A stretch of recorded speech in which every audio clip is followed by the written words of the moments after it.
Bonjour à tous, bien-aimés frères du message, croyants de partout au monde.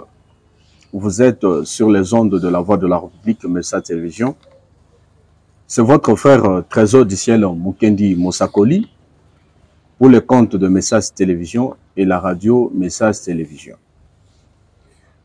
Mesdames et messieurs, depuis le 7 octobre, nous avons perdu l'un des doyens de la musique du message. On peut l'appeler l'icône, une légende pour la musique du message. Et depuis son départ, personne n'a osé parler franchement de ce qu'il était, à part le pasteur, le Faucon du ciel et quelques frères. Voilà pourquoi nous avons cherché pasteur Nathan Epengue, qui est actuellement à Lubumbashi. Nous l'avons cherché pour l'entendre. Qui était frère Émile? Qui était ce grand homme croyant du message, ce grand musicien? Pasteur Nathan, bonjour. Bonjour. Que le Seigneur vous bénisse. Bienvenue sur les ondes de la Voix de la République. Merci, que bénisse aussi. Amen. Nous rappelons que vous êtes le pasteur responsable de l'église Feston Tabernacle de l'Afrique du Sud. Actuellement, vous êtes ici à Lubumbashi. Pasteur, comment vous avez accueilli la mort de frère Émile Kazé? Bon, là, je viens d'abord de Kin. J'étais aussi allé à Kin pour enterrer ma grande sœur, avec qui nous étions en Afrique du Sud, mais qui était rentrée à Kinshasa et qui était morte. Et puis, quand j'étais à Kin, le pasteur Alexis m'avait dit que le frère Émile était là à Kin, quelque part dans un hôpital à Bandal, je pense, si je ne me trompe pas, et qu'il était vraiment mal au point. Et donc, si on pouvait voir comment le voir ou l'appeler parce qu'il est malade. Moi, je ne savais pas qu'il était... D'abord, je ne savais même pas qu'il était malade parce qu'on vient à peine de perdre les frères Bobo, et avec qui ils ont été ensemble en Angola. Et puis, j'ai parlé déjà avec les frères Émile et pendant tous ces temps-là. Bon, là, je suis à Johannesburg. Et quand je suis arrivé à Kin, on m'a dit qu'il était là. Je me suis dit que je vais aussi parler avec lui. Bon, je n'ai pas pu, avec le programme de deuil que j'avais aussi et tout. Alors, je suis venu directement ici, je n'ai pas pu le voir. Mais quand je suis arrivé à Kolwezi, je l'ai appelé. Je l'ai appelé, je ne l'ai pas eu, j'ai eu sa femme et qui m'a dit que non, le frère Émile est fatigué, il dort. Moi, j'ai dit, bon, ça va, tu lui dis que le frère Nathan avait appelé. Et puis le lendemain, c'est lui maintenant qui m'appellera lui-même. Il dit, ah, tout ça, Nathan, et c'est Émile. J'ai dit, oh, comment? Ça va? Il dit, maintenant, ça va un peu et tout. Et je suis là, un peu de traitement là-bas en Angola, ça n'allait pas. C'est pourquoi je suis à Kenya. Je lui ai dit, bon, ça va. Moi, je suis à Kolwezi, je vais rentrer à Lubumbashi. Mais avant de rentrer à Johannesburg, quand je serai à Lubumbashi, je vais vous appeler. Et puis, quand j'ai quitté là-bas, j'arrive ici. Et moi, je savais que bon, il est en train de se remettre. Quand le pasteur Life est arrivé ici, on s'est vu et puis bon, on a parlé. Il a dit que non, ils sont en contact avec Émile qui était mal au point et que voilà. Et c'est le jour qui suit, le pasteur l'a fait déjà ici, à Lubumbashi, que le pasteur Alexis l'a déjà là simplement quand il était encore là, avec le jour, même parce qu'il est mort ce jour-là à 19h. 19h, oui. Donc, juste une heure, quelques minutes après, on me signalera déjà. Alors j'ai appelé Sylvain et lui aussi ne savait pas. c'est moi qui, en fait, je pense, qui a noté à Sylvain. Et non, je venais de lui demander, mais il dirait que non, lui aussi, c'est comme s'il venait aussi d'apprendre. Donc, nous étions parmi les premiers, là, vers juste après que cela est arrivé. Et bon, c'est alors que j'ai essayé aussi de contacter Life, je ne l'ai pas eu la nuit, là. Et le lendemain, je suis allé le voir comme je suis ici au golf. Et lui aussi n'est pas loin. C'est quelques avenues de chez moi ici. Donc, voilà. Bon, c'était vraiment triste. Hein. Je savais qu'il était malade. Et mais quand j'ai parlé avec lui, ça ne semblait pas être... c'est grave. Ouais.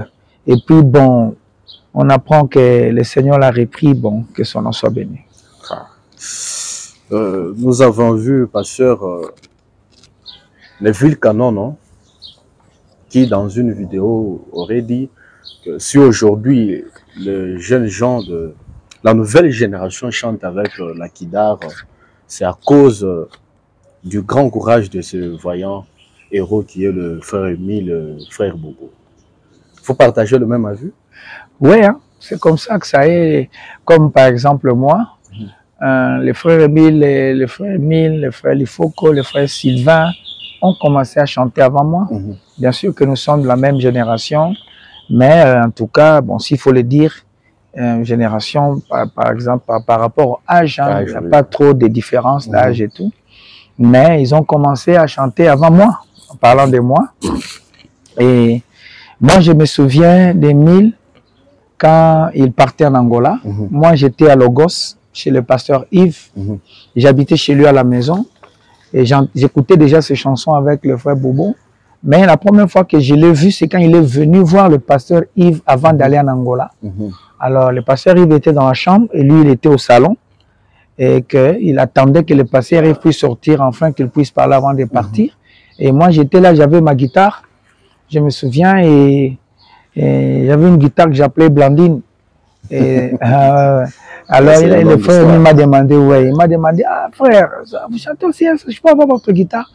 Je lui ai porté ma guitare et là, il attendait que le pasteur puisse sortir au salon. Et pendant qu'il attendait, il jouait ma guitare et il chantait. Il y a les chansons qui nous a toujours bénis. Donc, ce sont des pionniers, ce sont des gens qui ont pris position pour cette parole ici d'un côté chant. Et puis, nous sommes venus, et puis bon, les autres ne font que venir, et puis donc voilà. Ça, c'est un grand témoignage de votre part à son sujet. Cela fait 4 mois que le frère Bobo nous a quittés. Et il y a bon nombre des hommes de Dieu également qui nous ont quittés. En l'occurrence de pasteur Barouti, Ralph Frank, il y a beaucoup des hommes de Dieu et beaucoup de gens interpellent un peu ou bien ils disent cela d'une autre manière. Bon, est-ce qu'il y a vraiment un message derrière ces départs des hommes de Dieu? Bon, je ne sais pas comment le dire comme tel. Je vais aborder ça dans 2 angles. Premièrement, c'est normal, que tout homme qui est né de la chair va mourir, comme dit Frère Branham, qu'il y a un prédicateur qui était mon ami à moi, avec qui nous avons partagé des bons moments, mais il a pris un chemin pour commencer à dire aux gens que les gens ne mourraient pas. Frère Branham dit, ce n'est pas pour les contredire, mais je pense que le pasteur, il faut quand même lui ça ici en parlant de trucs. Il a dit que non, tout homme mourra. Et donc, quand nous célébrons les âges, là, j'ai 30 ans, j'ai 31, j'ai 32 ans, on se rapproche en fait de la tombe. Petit à petit. Oui, parce que ce corps ici n'est pas bon. Et c'est alors que nous avons compris le mystère de la cruauté du péché. Voyez-vous, quand Frère Branham m'appelle ce corps ici, un corps de Lazare, on n'en a jamais, ce corps de peste, nous n'avons jamais compris l'essence de cela. Mais quand on peut voir ce qui arrive maintenant, voilà, donc nous comprenons que c'est comme ça que ça est. Voilà, j'avais appris un prédicateur l'autre fois qui disait que non, le pasteur Franck, quand vous le voyez, il ne va pas mourir. Moi, à la chair, dans mon église, j'avais dit ça, c'est filmé. J'avais dit que nous aimons beaucoup les frères Franck, c'est quelqu'un qui a combattu pour cette parole ici, en sa manière. il a reçu ce message de William Branham à sa manière, comme chacun, et la manière dont Dieu se révèle à lui. Et il a fait quelque chose, et ce que lui il a fait, quand il faut parler du message de Branham chez nous au Congo, on ne peut pas nier cela. Mais j'avais dit au frère, il fallait lui dire qu'il mourra. Ok. Alors, si c'est lui qui a dit, c'est pas vrai. Et si c'est pas lui que c'est vous, c'est faux. Et quelques temps après, on nous appellera que non, les frères Franck est rentré à la maison et tout. J'ai dit, donc voilà. Donc, Frère me dit, quand quelqu'un aujourd'hui meurt, ce n'est pas que Dieu l'a puni. Évidemment. Ou non, non, ce n'est pas la punition. Paul dit d'ailleurs que c'est un gain. La mort m'est un gain. Il dit, Christ est ma gloire, la mort m'est un gain. Voilà. Donc, c'est un peu cela. Alors, la mort des anciens qui sont en train de partir, quand je vais dire, je vais aborder ça dans deux angles. Le premier angle, c'est que ils sont en train de partir, surtout les nôtres, parce qu'ils sont déjà faibles dans la chair. Il n'y a pas que, il y a aussi le pasteur George Martin là-bas à Johannesburg avec nous qui est parti, c'est un ancien. Oui. Il y a aussi les pasteurs Rétif, le papa Rétif lui-même qui était déjà parti, et puis ensuite son fils Gédéon qui est aussi parti. Donc ici, nous voyons qu'il y a une génération qui est en train de partir. Ça, c'est vrai. Okay? Ça, c'est vrai. Ça, c'est cet angle dont je viens à commencer. Il y a une génération qui est en train de partir, des pionniers, des anciens, chez qui nous avons trouvé le message ici, qui sont en train de partir. Ça veut dire qu'ils ont atteint l'âge où ils doivent partir. De ce côté-là, il n'y a pas de mystère là-bas. Oui, pourquoi? Parce que ils sont faibles. Normal. Ils ont été affaiblis dans la chair. Ils ont beaucoup travaillé pour le Seigneur. Il y a des maladies, il y a des ceci, il y a des accidents, il y a tout cela. Il n'y a pas de mystère là-bas ou quelque chose de grave là-bas, non. Parce que la vie du roi, d'abord, à cause du péché et tout, avait été réduite à 120 ans. Ensuite, la vie fut réduite encore à 70 ans. Voilà. Donc, quand quelqu'un peut déjà arriver à 70, par là, vous savez déjà qu'il a déjà accompli. Donc, c'est par exemple le pasteur Landou. Que son âme repose en paix. C'est un papa qui a beaucoup travaillé. Ce sont les pionniers qui ont cru ce message ici déjà. Là, voilà, avec tout ce qu'ils ont essayé de faire. Le pasteur Barouti, pendant toutes les années ici. Et le frère Franck lui-même aussi. Et puis d'autres encore. Donc, voilà. Et nous voyons, pendant ce temps-là, il y avait beaucoup de pasteurs aussi. Oui, voilà, qui sont partis. Donc, ici, c'est la mort. Et à part des pasteurs qui partent, il y a aussi des brebis qui partent, des frères et des sœurs. Donc voilà, c'est de ce côté-là, les anciens sont en train de partir, une génération est en train de passer, une autre génération est en train de venir. Ça, c'est un angle. Mais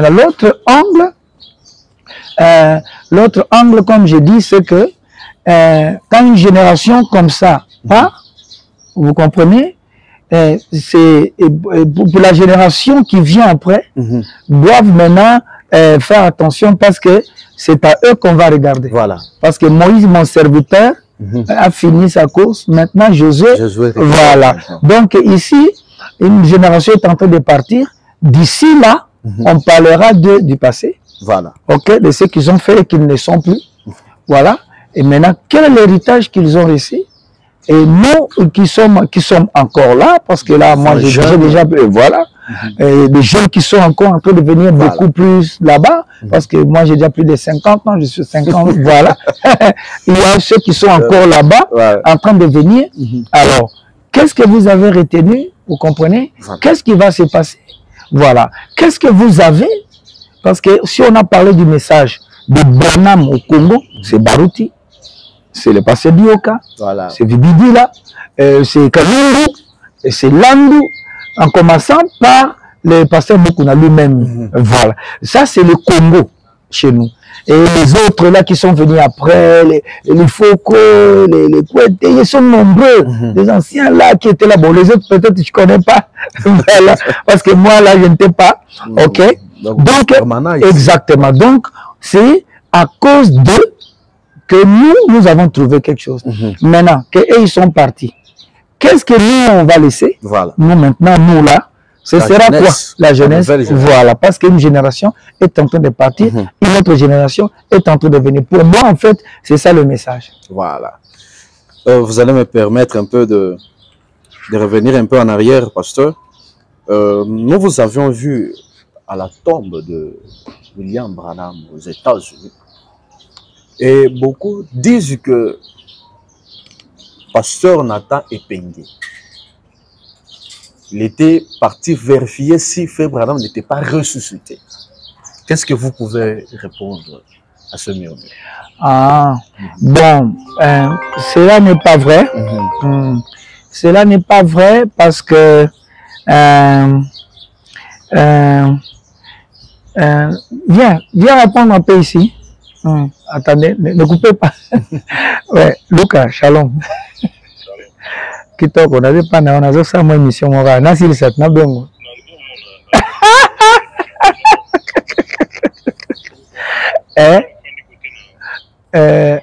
Le frère qui est en train de faire l'émission, c'est le frère Trésor, ouais.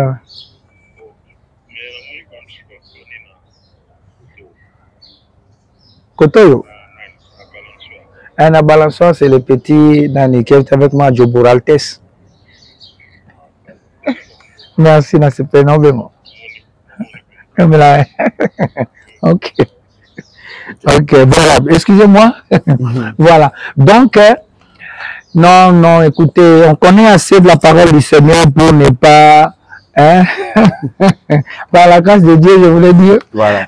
Par la grâce de Dieu, nous avons quand même appris de ce message ici sur la résurrection, voilà, et sur les promesses, sur le plan de la rédemption. Je ne peux pas aller vérifier si Frère Branham est ressuscité ou non, parce que de toute façon, même s'il est ressuscité, il n'y aura rien là-bas. Voilà. Parce que la résurrection ne s'agit pas de ce qu'on voit là. Ni la première résurrection, ni la deuxième résurrection, ni aucune résurrection. C'est simplement un mauvais enseignement. Il y a des gens qui ont couru sans un message, qui pensent que quand quelqu'un est ressuscité, il n'est plus là. Et quand quelqu'un est mort, il est là. Non, il y a une différence entre la tombe et le tombeau. Voilà. Là, c'est le tombeau, c'est juste un mémorial. Mais la tombe est spirituelle. Voilà. Donc, quand la résurrection a lieu, il ne s'agit pas qu'on ait ouvert, Frère dit que Dieu n'envoie pas les anges pour aller creuser et faire sortir les gens. Quand les gens étaient ressuscités dans la première résurrection, vous avez vu quel cimetière est ouvert? Voyez-vous qui vous a enseigné ça? Mais les gens étaient ressuscités. Vous croyez quel message finalement? Donc c'est pourquoi nous sommes en train de regretter.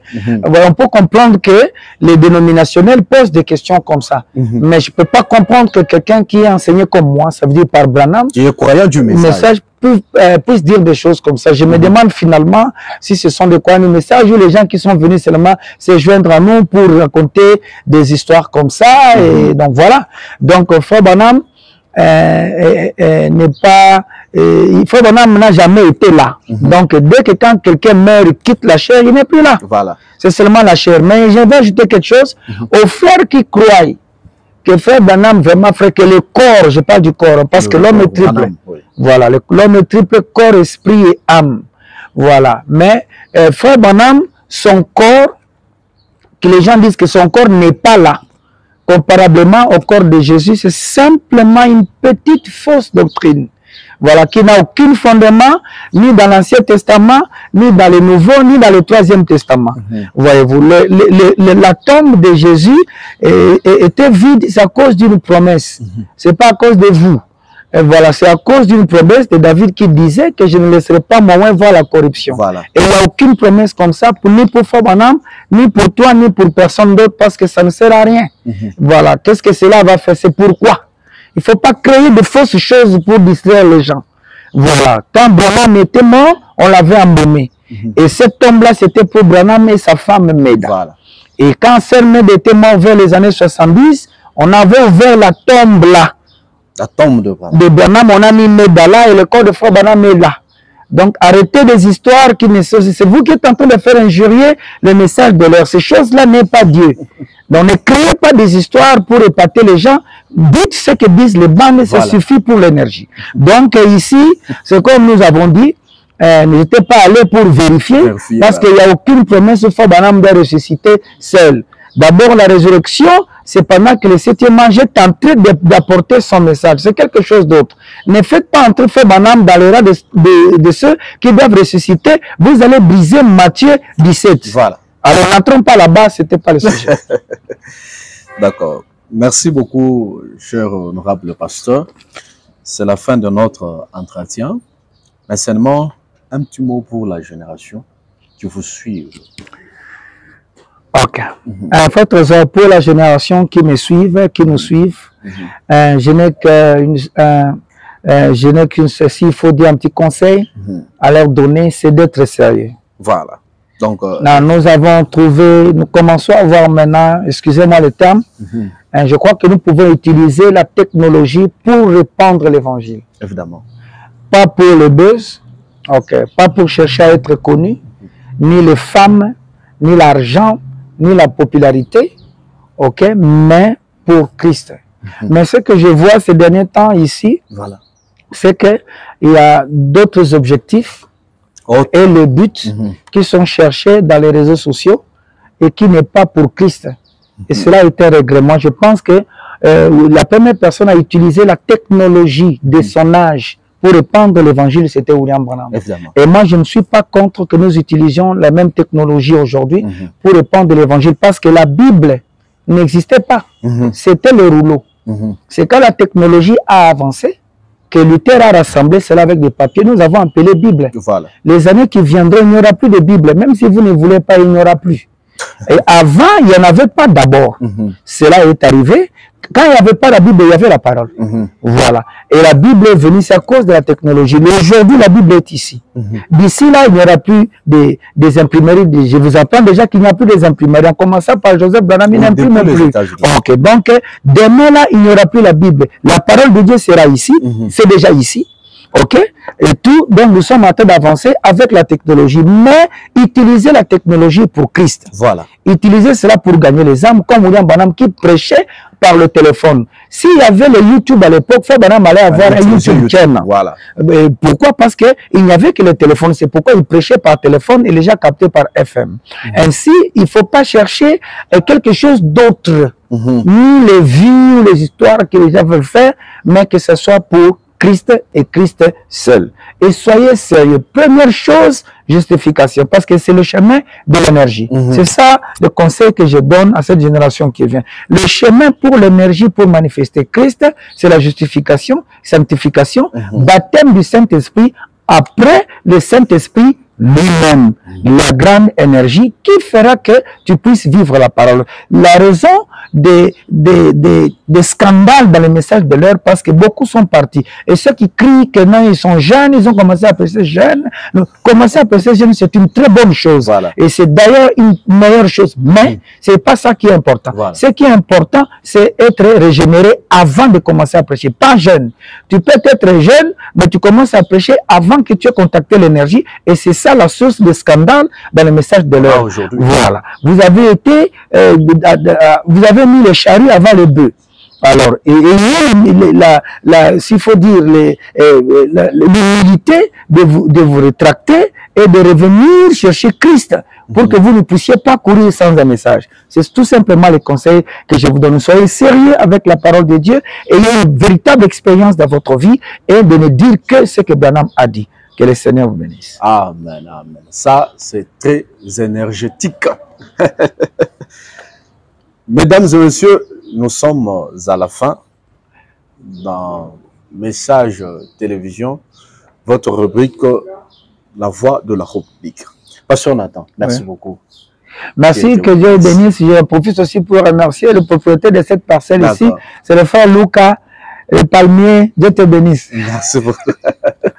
Que Dieu vous bénisse. Ok, merci.